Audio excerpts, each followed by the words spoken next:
구약성경 예레미야 36장 27절에서 마지막 32절의 말씀입니다.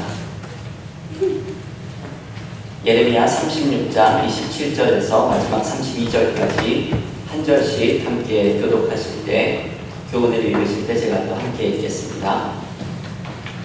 왕이 두루마리와 바룩이 예레미야의 입을 통해 기록한 말씀을 불사란 후에 여호와의 말씀이 예레미야에게 임하니라. 이르시되 너희 가진 두루마리를 가지고 유다의 여호와의 왕이 불사에서 저주한 너의 모든 말을 기록하고, 또 유다의 여호와김 왕에 대하여 이와 같이 말하기를, 여호와의 말씀에 내가 이 두루마리를 불사르며 말하기를, 내가 어찌하여 바벨론의 왕이 반드시 와서 이 땅을 멸하고 사람과 짐승을 이 땅에서 없어지게 하리라 하는 말을 이 두루마리에 기록하였느냐 하도다.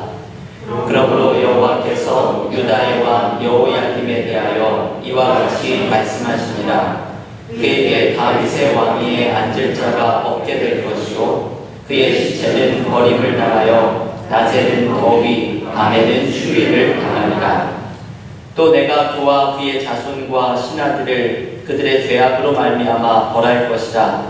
내가 일찍이 그들과 예루살렘 주민과 유다 사람에게 그 모든 재난을 내리리라 선포하였으나 그들이 듣지 아니하였느니라. 이에 예레미야가 다른 두루마리를 가져다가 네리야의 아들 서기관 바룩에게 주매, 그가 유다의 여호야김 왕이 불사른 책의 모든 말을 예레미야가 전하는 대로 기록하고 그 외에도 그 같은 말을 많이 더하였더라. 아멘. 하나님의 말씀입니다. 오늘 예레미야 묵상 16번째 시간입니다. 오늘 예레미야 36장을 35장의 말씀과 함께 비교하면서 묵상을 하려고 합니다. 이 예레미야 35장과 36장에는 흥미로운 두 가지의 이야기가 대조를 이루고 있습니다. 35장에는 레갑 자손이라는 사람들의 이야기가 등장을 합니다. 여러분, 예레미야 35장 6절 말씀을 보면 예레미야가 레갑 자손의 사람들을 초대해서 포도주를 마실 것을 권하는데, 이 사람들이 예레미야의 권함을 거절합니다. 그 이유는 이 레갑 자손의 선족 가운데 레갑의 아들 요나답이라는 사람이 포도주를 마시지 말 것을 명령했기 때문입니다. 이 후손들에게 금한 것은 포도주만이 아닙니다. 예레미야 35장 7절 말씀에 보면 집도 짓지 말고 파종도 하지 말고 포도원도 소유하지 말고 평생을 장막에 살라고 말을 합니다. 이것은 일종의 무소유의 삶을 실천하라는 것이죠. 어디에도 매이지 않는 무소유의 삶을 살아갈 것을 명령하는 것입니다. 레갑의 아들 요나답이 왜 이런 명령을 내렸는지 오늘의 본문은 그 설명이 나오고 있지는 않습니다. 여기에서 호모노마드라는 말이 생각이 납니다. 이 호모노마드라는 말은 유목하는 인간이라는 의미인데, 프랑스의 학자인 자크 아탈리가 쓴 책의 이름이기도 합니다. 자크 아탈리는 인간 역사 가운데 문명이 일어나게 되고 창조적인 생각들을 한 사람을 유목하는 인간, 떠돌아다니는 사람들에 의해서 문명이 창조되었다고 말을 합니다. 그 이유는 이 유목하는 사람들은 하나의 가치관에 안주하지 않고 항상 새로운 변화와 개혁을 추구하는 사람들이었기 때문이라고 말을 합니다. 오늘 본문의 레갑 자손에게 금한 것도 이런 호모노마드, 유목하는 사람들의 삶을 의미합니다. 집도 없고 파종도 않고 포도원도 소유하지 않고 떠돌아다니는 장막에 거하는 삶이기 때문입니다.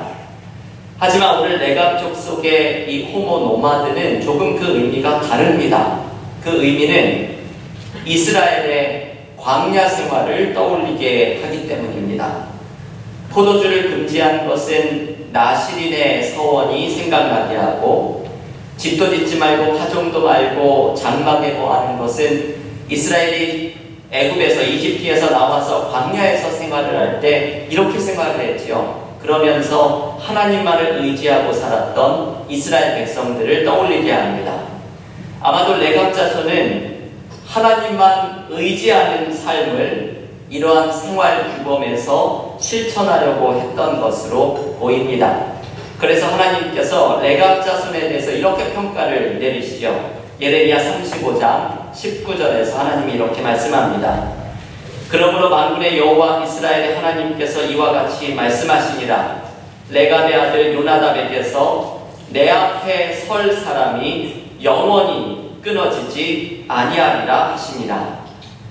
하나님께서 말씀하신 이 말씀은 이 레갑 자손의 후손은 영원히 하나님 앞에 서게 될 것이라는 말씀입니다. 이 말씀은 하나님께서 레갑 자손의 삶의 모습을 기뻐하신다는 의미이죠.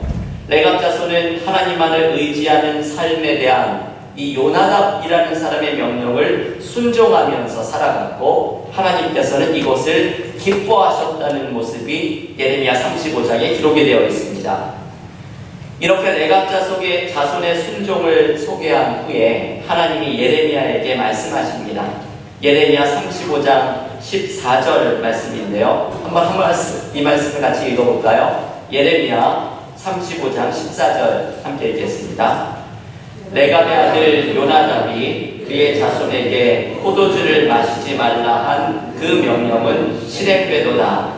그들은 그 선주의 명령을 순종하여 오늘까지 마시지 아니하거늘 내가 너희에게 말하고 끊임없이 말하여도 너희는 내게 순종하지 아니하도다. 아멘. 여러분, 이 말씀이 레갑 자손의 이야기가 예레미야에 등장을 하는 이유입니다. 하나님께서 말씀하시기를 레갑 자손은 그 요나답이라는 사람이 이야기한 조상들의 말인데도 불구하고 그렇게 순종을 하는데 나는 너희에게 끊임없이 얘기하고 끊임없이 이야기하고 하나님이 내가 직접 말씀하는데도 왜 너희는 순종하지 않느냐? 이것이 오늘 레갑 자손의 이야기가 등장하는 이유입니다. 오늘의 주제는 바로 순종이죠. 하나님의 말씀에 대한 순종입니다. 하나님께서 레갑 자손과 비교를 하시면서 이스라엘 백성들의 순종하지 않는 모습을 오늘 본문 36장에서 보여주십니다. 이 35장의 레갑 자손과는 완전히 대조되는 모습으로 순종하지 않는 이스라엘 백성들의 모습이 36장에서 소개가 됩니다. 오늘의 본문 예레미야 36장은 예레미야가 바룩이라는 사람을 통해서 자신에게 임한 하나님의 말씀을 기록하게 하는 장면으로부터 시작됩니다. 이것을 기록하게 한 그 내용은 우리가 지금까지 묵상을 한 예레미야의 말씀이지요. 바벨론 제국에 의해서 남유다 왕국이 멸망할 것인데 너희가 만약 회개하면 하나님께서 하나님의 때에 회복시킬 것이다. 이 예레미야에게 임한 말씀을 기록하게 합니다. 하나님께서 바룩을 통해 예레미야의 말씀을 기록하게 하시는 목적은 바로 3절 말씀에 있습니다. 여러분, 이 말씀을 같이 읽겠습니다. 예레미야 36장 3절입니다. 유다 가문이 내가 그들에게 내리려 한 모든 재난을 듣고 각기 악한 길에서 돌이키리니 그리하면 내가 그 악과 죄를 용서하리라 하시니라. 아멘. 이것이 하나님께서 예레미야에게 임했던 말씀을 기록해서 많은 사람들에게 들려지게 하는 이유입니다. 한마디로 이 하나님의 말씀을 듣고 살아나게 하려는 목적입니다. 여러분, 하나님은 이스라엘이 망하는 것을 원하지 않으십니다. 하나님의 말씀을 듣고 돌이키고 회개해서 하나님이 회복시키시는 은혜를 경험하기를 원하십니다. 이러한 목적 때문에 예레미야의 말씀이 바룩을 통해 기록이 되고 이 기록된 말씀이 바룩에 의해 예레미야 36장을 읽으면 성전에서 혹은 왕궁에서 이 기록된 예레미야의 말씀이 낭독이 됩니다. 그런데 여러분, 오늘 예레미야 36장을 읽어보면 예레미야의 이 말씀이 읽혀질 때에 다양한 반응들이 나타납니다. 말씀을 들을 때 우리에게는 다양한 반응이 나타나죠. 이 자리에 있는 우리에게도 말씀에 대한 다양한 반응이 나타납니다. 그것은 나의 마음 안에 무엇이 있느냐에 따라서 하나님의 말씀에 대한 반응이 달라지게 됩니다. 오늘 본문의 16절 말씀을 보면 고관들이 예레미야를 통해 기록된 말씀을 듣고서 너무나도 놀라면서 긍정적으로 말씀에 반응합니다. 그러면서 이 말씀을 왕에게 꼭 아뢰야겠다고 생각을 합니다. 그런데 이들은 왕에게 이 말씀을 읽어주면 왕이 어떤 반응을 보일지를 짐작합니다. 분명히 이 말씀의 내용을 싫어할 것입니다. 왜냐하면 남유다의 멸망을 선포하고 있고 왕은 이 메시지를 좋아하지 않을 것이기 때문입니다. 그래서 오늘의 본문 19절에서 고관들이 바룩에게 이렇게 말을 합니다. 예레미야와 함께 숨어라. 그리고 숨어서 어디에 있는지를 누구에게도 알리지 말아라. 고관들이 이 말을 하는 이유는 이 말씀이 읽혀졌을 때 왕이 진노하게 될 것을 대비하라는 의미입니다. 마침내 이 예레미야에 기록된 말씀이 여호야김 왕 앞에서 낭독이 됩니다. 왕이 그 말씀을 들었을 때에 고관들이 예상했던 것보다도 더 극렬한 거부 반응이 나타납니다. 23절에서 이렇게 말씀하죠. 한번 예레미야 36장 23절 함께 읽겠습니다. 여우디가 선호 쪽을 낭독하면 왕이 칼로 그것을 연하여 베어 화롯불에 던져서 두루마리를 모두 태웠더라. 여러분, 여호야김 왕은 하나님의 말씀이 낭독이 되자 이 말씀을 도무지 마음에 들어하지 않습니다. 그래서 그것을 한 장 한 장 낭독될 때마다 칼로 베어서 그 두루마리를 칼로 베어서 불에 태워버립니다.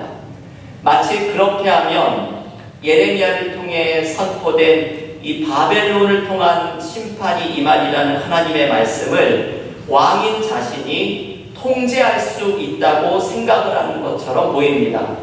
여호야김은 하나님의 말씀을 불에 태워버리면 그 말씀이 실제로 일어나지 않을 것이라고 믿었던 것으로 보입니다. 그런데 여러분, 이 모습은 얼마나 어리석습니까?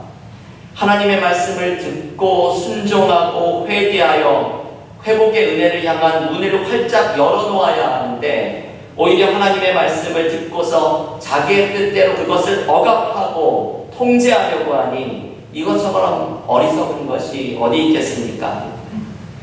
한희철 목사님은 예레미야를 묵상한 책인 예레미야와 함께 울다라는 책에서 여호야김 왕이 이 말씀 두루마리를 불에 태우는 이 장면을 묵상하면서 꿩 사냥 이야기를 전해줍니다. 이분이 어린 시절에 겨울이 되면 눈 덮인 시골 뒷산으로 친구들하고 가서 토끼 사냥을 했다고 합니다.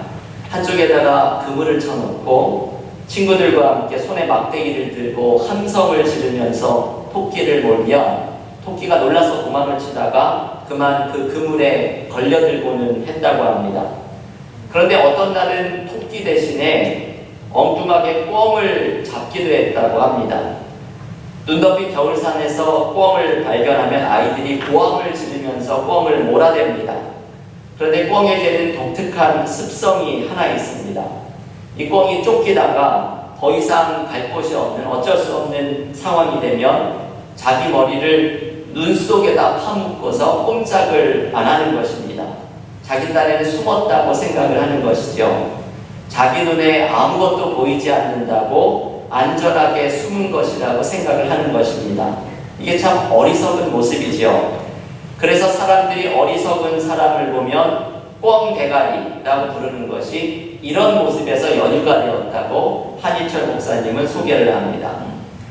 여러분, 이 어리석은 꿩의 모습이 바로 오늘 본문에 등장하는 여호야김 왕의 모습입니다. 하나님의 말씀이 적힌 두루마리를 칼로 한 장 한 장 잘라서 불에 태웠다고 하나님의 말씀을 자신이 통제했다고 생각을 하는 어리석음입니다. 자신의 눈에 보이지 않는다고 해서 하나님의 말씀이 사라져버렸다고, 나는 하나님의 심판으로부터 이제는 안전하다고 생각하는 어리석은 모습입니다. 여러분, 우리는 하나님의 말씀 앞에 어떤 모습을 가지고 있습니까? 오늘 본문은 두 가지의 모습을 소개하지요. 하나님의 말씀 앞에 내가 자수처럼 순종하는 모습으로 나아가고 있습니까? 아니면 여호야김 왕처럼 하나님의 말씀을 내가 통제하고 억압하려는 모습으로 나아가고 있습니까? 하지만 여러분 기억하십시오. 하나님의 말씀대로 살아가는 것이 우리가 살아가는 방법입니다.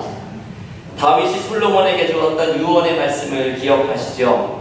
죽음을 맞이하고 있었던 다윗이 그의 아들에게 단 하나의 말씀을 남기라고 하면 무슨 말씀을 남겨야 할까 생각을 하다가 열왕기상 2장 2절과 3절에서 이렇게 말을 합니다.